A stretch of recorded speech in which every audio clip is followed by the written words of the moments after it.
дар миёни ситораҳои самбои сайёра дарёфти мақоми панҷум кори саҳлу оддӣ нест. Темур Раҳимов, паҳлавони шӯҳратёри мамлакат, ин натиҷаро дар соли 2021 ба даст овард. дар мусобиқоти гранд-слами ӯзбекистон ҳам як ҳунарнамоии ҷолиб кард. ҳаракате буд паҳлӯ ҳаст. кӯшиши аввали паҳлавони хилъати сафедоша инҷо ҳам беҳтар ба назар мерасад.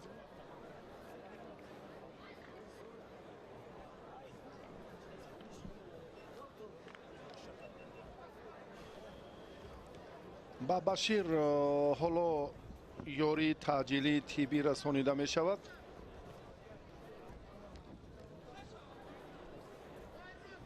Башир дар дидори аввал ҳунарнамоиаш ҳам ба ростӣ он қадар бад набуд. дар муқобили Фирдавс Баязода ғалабаи аввалро ба даст овард ва Темур Раҳимов бошад дар дидори аввал озод буд.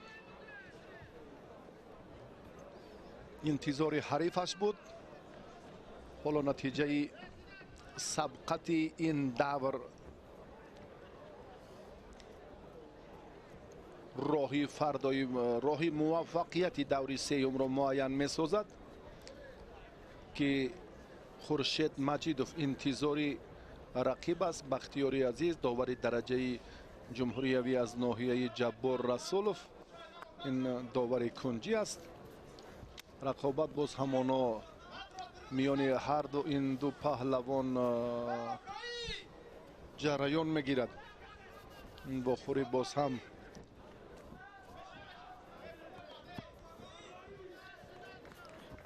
рақобати паҳлавонон ҷараён мегирад. як паҳлӯ ба нафъи Темур Раҳимов ҳаст. Башир дар дидори аввал чун ғалаба ба даст овард, ҳоло вазъаш хеле ногувор аст. Темур ин корро ба осонӣ ҳам анҷом дода метавонад. ҳар самте хоҳад ҳамон ҳаракат барояш боз ҳам натиҷа бахш мешавад.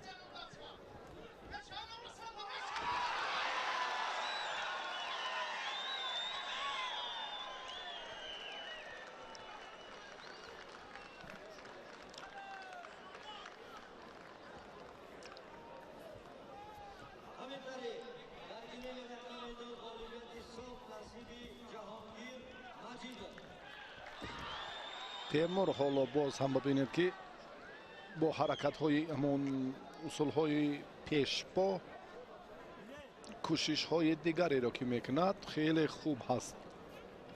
қуввозмоияш даври баъдиро интизор мешавад ки бо Хуршед Маҷидов вазъи рақобатҳо боз ҳам пуршидатар сурат мегиранд. паҳлу ҳалол аст. Темур Раҳимов бидуни мушкилӣ ғалаба ба даст овард ва ба даври чорякниҳоӣ баромад.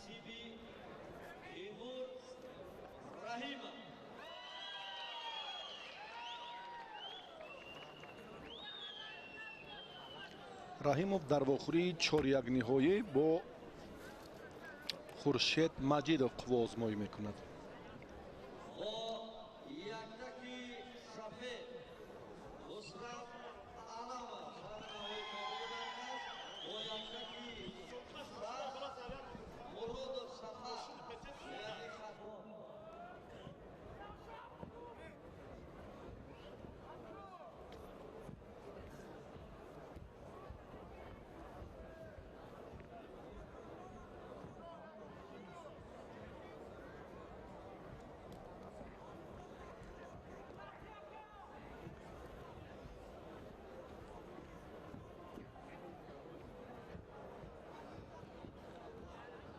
ба нафи хеш анҷом дод. ҷисму جان قوی که میدان مردی یعنی میدان نوروزگاه شهر دوشنبه نماند تهی. برای تهی نماندن نوروزگاه پایتخت جمهوری تاجیکستان از همین پهلوانان نامی دو چهره که در نمود گشتین جدا هر دو هم درخشیدند. پهلوان پیراهن سبز به بر کرده است. تیمور رحیمов پهلوان سنگین وزن بر رقیبش خورشید مجیدov سلاله مجیدov خورشید پیراهن سفید به بر کرده است. یکتکی سفید نماینده شهر دوشنبه خورشید مجیدov خورشید مجیدov معرفی میشد.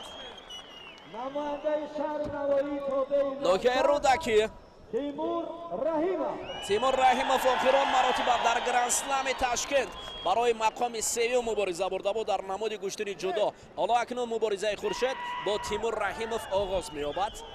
پیراهن سبز تیمور، پیراهن سفید خورشید مجیدov.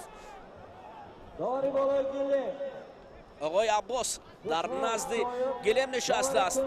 خورشید را مصلحت می‌دهد. پدر تیمور رحیمov در اونجا نشسته. اوه رومونا رقابت از جانب اسکندر شریپov داوری درجه جمهوریوی از ناحیه رشت در اینجا در مرکز قرار گرفته است و حالا این نبرد را نظارت دارد.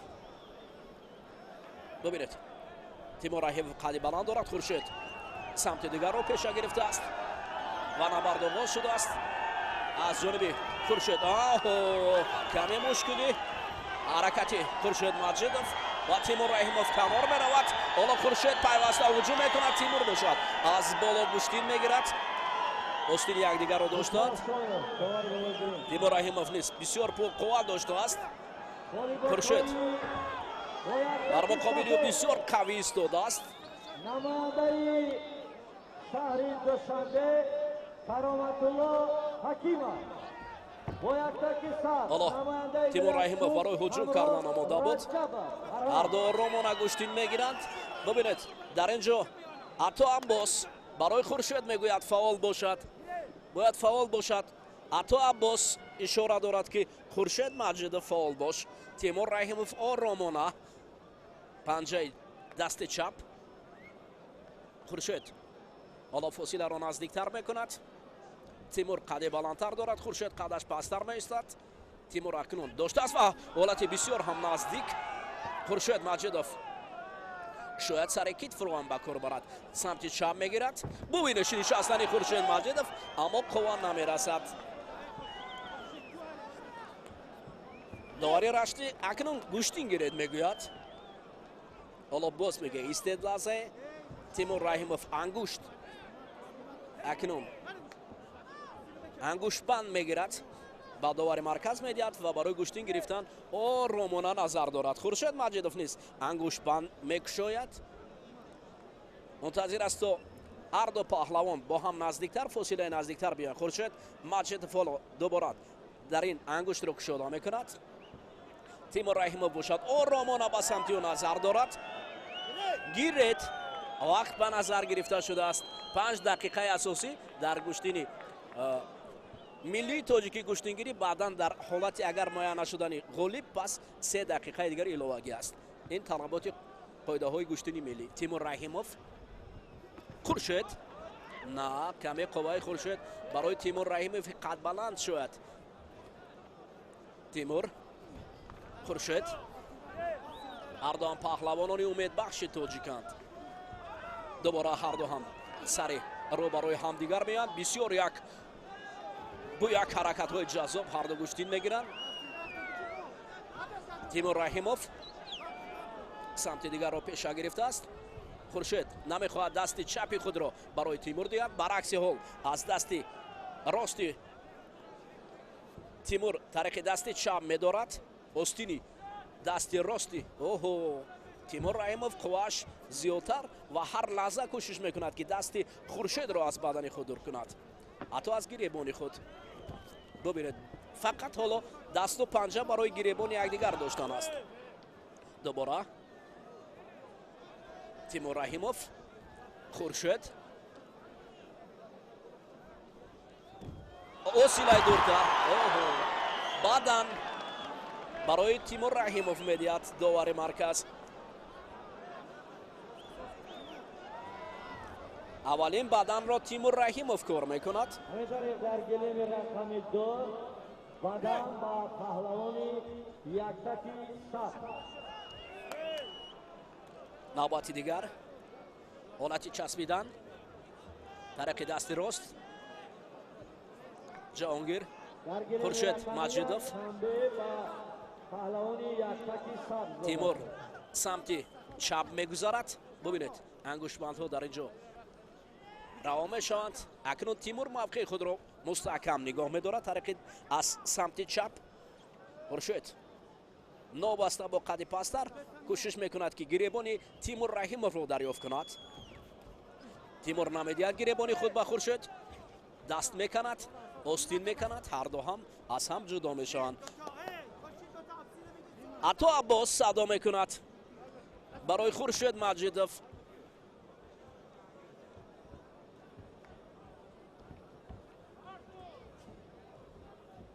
амаки Тимур Раҳимов ба ҳайси мураббӣ Тимурро ҳамроҳӣ мекунад. бисёр ҳаракати аввал. ҳатто бубинед ки мубориза миёни ин ду паҳлавон аст ва ҳам амак ва ҳам Ато Аббос мураббиёни ин паҳлавонон бисёр дар ҳолати бисёр пурҳаяҷон қарор доранд. ҳарду ба самти якдигар гӯё онҳо ҳам гӯштин мегирифта бошанд. Тимур Раҳимов наздик мешавад, гиребон медорад барои ҳуҷум кардан. аввалин бубинед ҳаракатҳои ҷаззоб. ҳоло оромӣ аст. акнун Тимур рақибро мехоҳад ки кашол дода ба назди худ орад. Хуршед намедиҳад. як қувваи бузурги ҳарду паҳлавон дар вазни ҷамъи 90 кило хеле хуб эҳсос мешавад. ин ду паҳлавони умедбахши тоҷик ҳастанд. ҳарду дар намуди гӯштини ҷудо дастовардҳои баланди варзиш доранд. Хуршед Маҷидов қаҳрамонии ҷаҳони ҷавононро бо нишони биринҷӣ ҷамъбаст кардааст. Тимур Раҳимов остини дасти чапи Хуршедро дошта раҳо намекунад. Хуршед бошад дар фосилаи каме дуртар истодааст. вақт ба анҷом мерасад. ҳоло қарори доварон дар бораи ин рақобат. як бадан Тимур Раҳимовро ба давраи мин бадан мебарад. як бадан Тимур Раҳимовро дар қисмати нима ниҳоӣ бурдааст. ҳоло акнун боз дидори хеле ҳам ҷаззоб. Фирдавс Насимов яктаги сафед ба бар кардааст. ҳолоти такрорро мебинем. баъдан баъд ба воридшавӣ Фирдавс Насимов бар муқобили Шорух Амирхонов мешавад. ду паҳлавоне ки якдигарро хуб медонанд. ҳоло ҳолати такрорро бибинем. ин бадане ки Тимур Раҳимов онро кор кард ва бо ҳамин ҳаракати худ ба қисмати нима ниҳоӣ рафтим. қадду қомати паҳлавонон аз якдигар хеле тафовут доранд. Фирдавс Насимов паҳлавони умедбахши ҷумҳурии Тоҷикистон дар гӯштини миллии тоҷикӣ гӯштингирӣ мешавад. гиребони рақибро бисёр қавӣ доштааст Тимур Раҳимов. гиребони самти рости рақибро барои пайдо кардани дасти чапи рақиб Тимур Раҳимов тариқи дасти рост талош дорад. борон қатра қатра борони баворӣ болои сари мухлисон ва паҳлавонон мерезад. қисмате аз мухлисон як бадани Тимур Раҳимовро мунтазир ҳастанд. Убайдуллоев ҳоло акнун ангуштбанди Маҳмадбек Фарҳодовро дур мепартояд. яке аз ангуштбандшоро онҳо ба хотири пурқувват ё нигоҳ эмин доштани ангуштон аз чанголи рақиб ҳастанд. қувва басандагӣ намекунад барои Маҳмадбек Фарҳодов.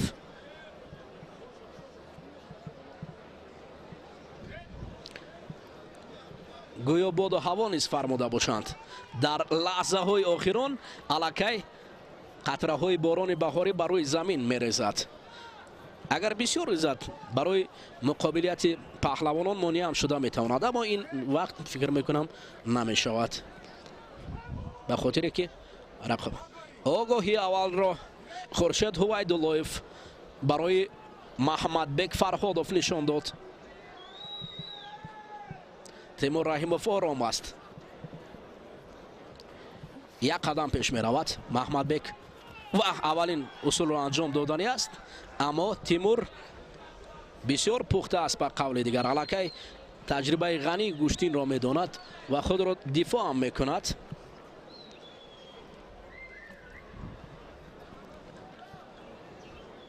дубора Маҳмадбек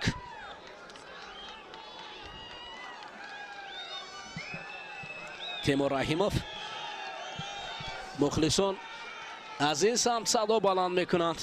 гӯштин гиред.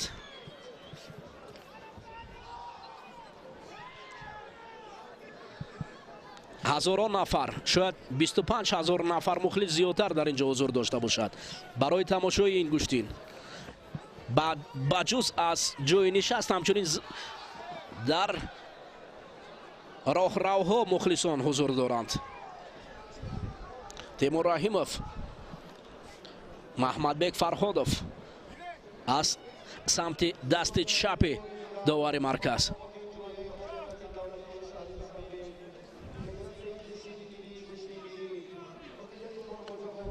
дасту чангол.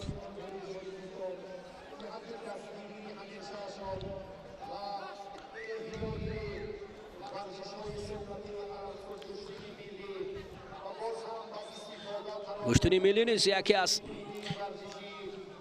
шакли намудҳои бозиҳои миллии варзишӣ аст ки ҳоло фестивали бозиҳои варзишӣ низ дар шаҳри Душанбе баргузор мегардад барои эҳьё кардани намудҳои миллии тоҷикӣ аз қабили гӯштингирӣ, аз қабили чавгонбозӣ, хурусҷанг,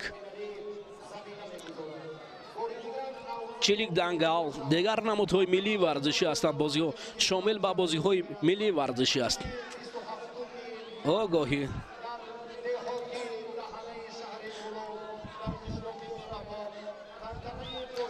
таърихи 27-ум дар ҷамоати даҳанаи шаҳри Кӯлоб мусобиқот мешавад.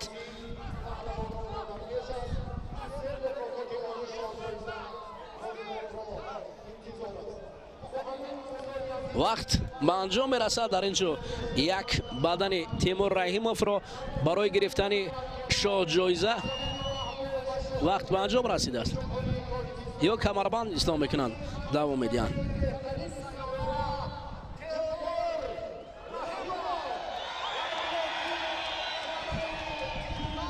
бале, нишони тиллоро ба гардан овезон мекунад ва ниҳоятан чаҳорумин шоҳҷоиза барои Тимур Раҳимов сарфароз мешавад. ин паҳлавони қадбаланди сангини вазн тавонист ки дар вазни ҷамъи 90 кило рақибонро шикаст дода ба гирифтани нишони тилло сарфароз шавад. 4 шоҳҷоиза акнун соҳибони худро пайдо кард. белохира ҳамин тариқ 65 70 90 ҷамъи 90 кило паҳлавонон мубориза бурданд. наврӯзгоҳи пойтахти ҷумҳурии Тоҷикистон шаҳри Душанбе макони баргузории гӯштини миллӣ буд.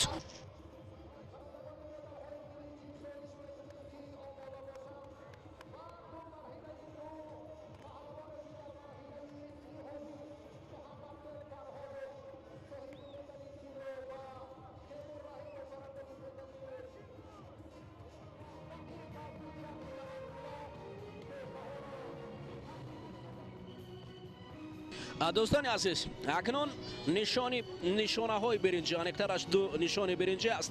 яке барои Шоҳрух Амирхонов, дигаре барои Акобири Абубакри Акобир тақдим мешавад. паҳлавононе ки дар мақоми сеюм ҳастанд бо 3000 сомонӣ ва ҳамчунин нишонаҳои биринҷӣ сарфароз мешаванд. муаллифи медали нуқра бошад Маҳмадбек Фарҳодов. эътироф гардид. ин ду паҳлавон мақомдори ҷойи сеюм ҳастанд. ана ин маҳмадбек фарҳодов аст, паҳлавони сангинвазне ки дар вазни ҷамъи 90 кило бо 10,000 сомонӣ мукофотон дида мешавад. ва ҳамин тариқ дар вазни ҷамъи 90 кило Тимур Раҳимов нишони тилло ва соҳиби автомашина. ин набарди Тимур Раҳимов дар қисмати финалӣ бо ҳанамин калиди автомашина сарфароз шуданаш ба хотири ҳунари баландаш.